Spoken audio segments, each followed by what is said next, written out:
Recently, Daniel, Clay, and I were at the La Jamaica Ranch in South Florida chasing turkeys.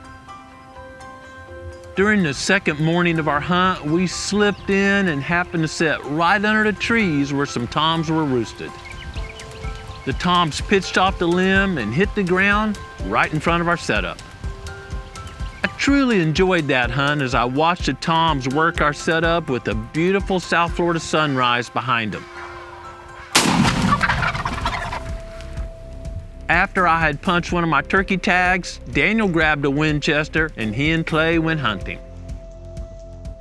While they were hunting, I spent the next few mornings scouting for turkeys and chasing hogs during the afternoons. I saw a lot of critters while scouting, but I focused on finding roosting areas and, if I could, kind of following turkeys around to see how they used the area during the day.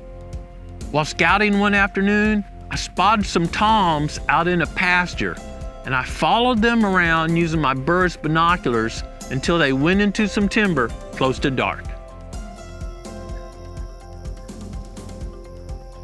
There were several mature pines in this hammock, and turkeys prefer roosting in pines versus hardwoods like live oaks. Pines, of course, have very horizontal limbs. They're not as dense as like the limbs on an oak tree, which makes it much easier for turkeys to fly in and fly out.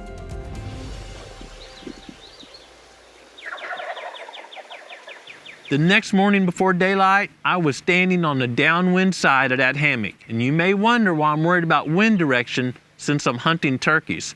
But being on the downwind side will allow me to hear the toms and any light calling hens much further. When the toms sounded off, it was obvious they had roosted in the pines. I stood there enjoying listening to them until I was sure they and the hens had all hit the ground, and then I kind of moved in trying to figure out where they were headed.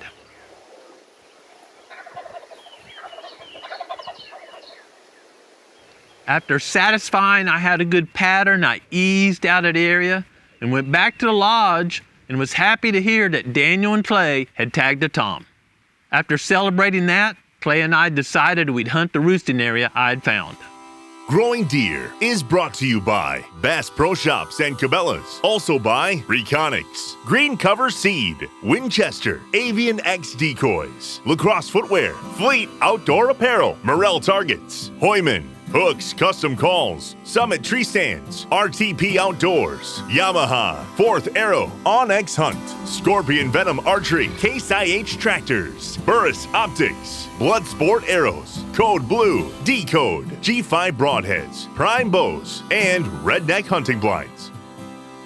I had dropped a pin using Onyx between where the toms were roosted and the pasture I seen them go out into.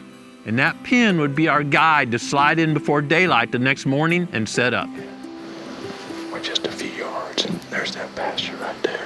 They're gonna be roosted right over here. It's easy in here, real quiet.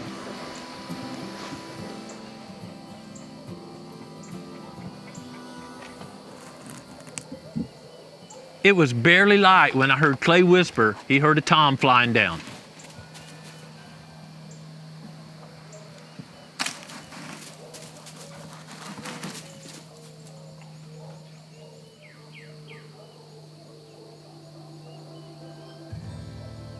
I hadn't expected the toms to fly down this early, and I certainly didn't expect them to pitch down within a few yards of our feet. I still had a call in my hand. I was getting ready to tune up just a bit, and my Winchester was laying on the ground on my left side.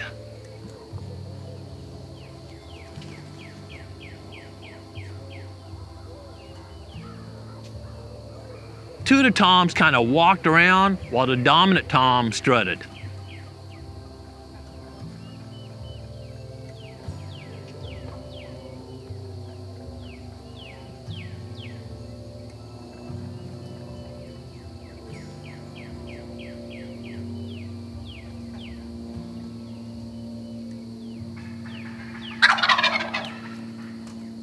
As I watched the toms walk around, I believed if I moved really slowly, I could ease the Winchester up to my left shoulder.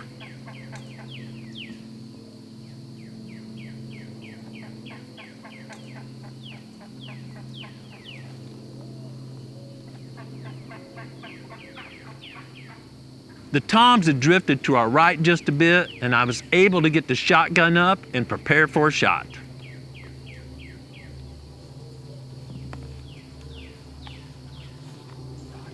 However, by the time I got all situated, the toms had got behind some live oaks and brush, and I did not have a clear opportunity.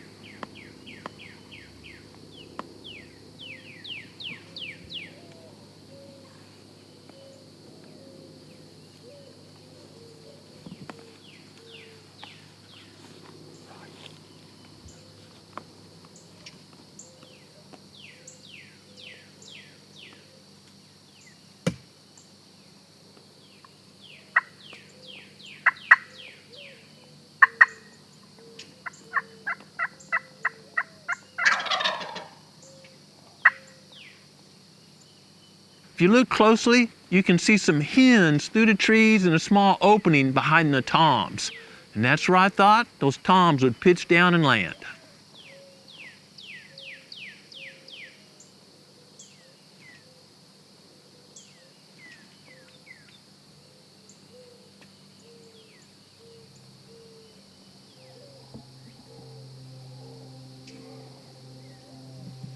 The toms were between those hens and our decoy, and it kind of seemed like they were trying to bring both groups of hens to them.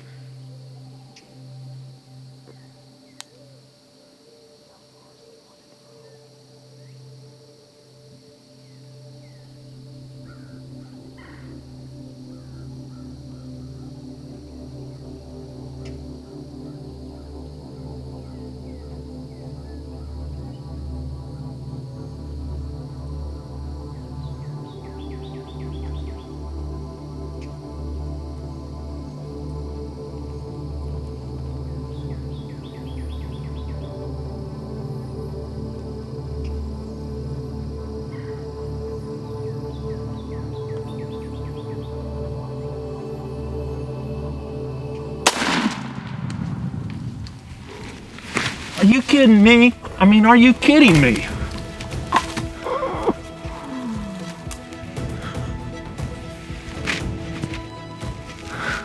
I can't believe it.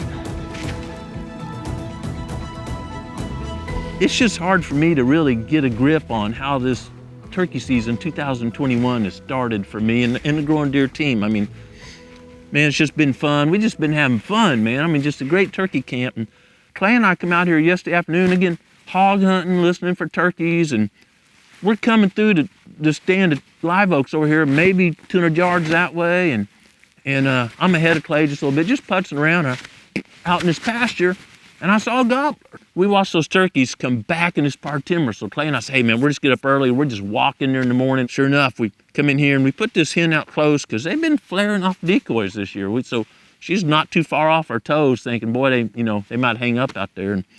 And I'm just getting my call out. I mean, I'm just getting my call, my striker out, and I see land, 747 lands right there. And two more toms come in here. My shotgun's down on the ground here. I got a call. It's confusion, just to tell you the truth. And I'm like, infinitely slow. And I'm gonna swap knees, but then I decided, nah, just bend your knee. And if I get too low, there's some grass right between me. That's why I was trying to stay up. You'll see some grass there. So I get over here and I find a hole. And I line up on that one tom that's got its head up. And then he turns sideways and starts doing it. So I got to move. I mean, I'm doing the yoga like I am right now, trying to be quiet. Finally got it lined up. And, man, put the burris on there. 41 yards, shooting a 20 gauge. Of course, my favorite. I mean, I'm just telling you folks, for about I think 19 or 20 bucks a box, Longbeard XR is a turkey killing this round out there, period. And at 41 yards with 20 gauge, that thing again drops. It is 6:44 after I've been yapping all this time. And from when they flew down, if I'd had my gun up, it would have been like a 6-second hunt. Which one do you want? Or the cameraman, boom. It worked out great because I got to enjoy it more. I'm tagged down South Florida, man. I'm on hog patrol, which I love. I love stalking these South Florida hogs. And the ranchers wanting them gone. They're doing all this damage in the pastures. This was a awesome morning. I'm gonna go check out that tom. This hunt is a great example of how spending some time scouting can result in punching a tag. Are you kidding me? I mean, are you kidding me? Putting boots on the ground and looking for fresh sign, and maybe that sign is tracks or strut marks in the dirt. Maybe you're out early or late listening for toms to gobble, or you're even using a trail camera. Well, that's a great way to find areas where turkeys frequent. Let's take that one step further. If you can really pinpoint where toms are roosting and have a good feeling on the direction they're wanting to go first thing in the morning, and you can slide in there in between the roosting and where they want to go, you've got a really good chance of filling a tag. I can't believe it. This hunt seemed quick, but it's actually the result of several hours and a lot of miles spent out there scouting and looking for turkey sign and turkeys. And the result was more fresh turkey for the Woods family. Oh yeah. Oh yeah. Ooh, yeah, those things are sharp. Those are sharp ones right there. Look at that bad boy. Look at that. He's worn some feathers off. The tom I killed the other day obviously had not been doing much breeding yet, because when toms are breeding quite a bit, they wear the feathers off their chest. And of course, full fan. That's what we like to see, right? Right there. We got some more natural meat to put in the freezer. Cook that bad boy up. Fresh turkey meat. Oh yeah, mighty fun.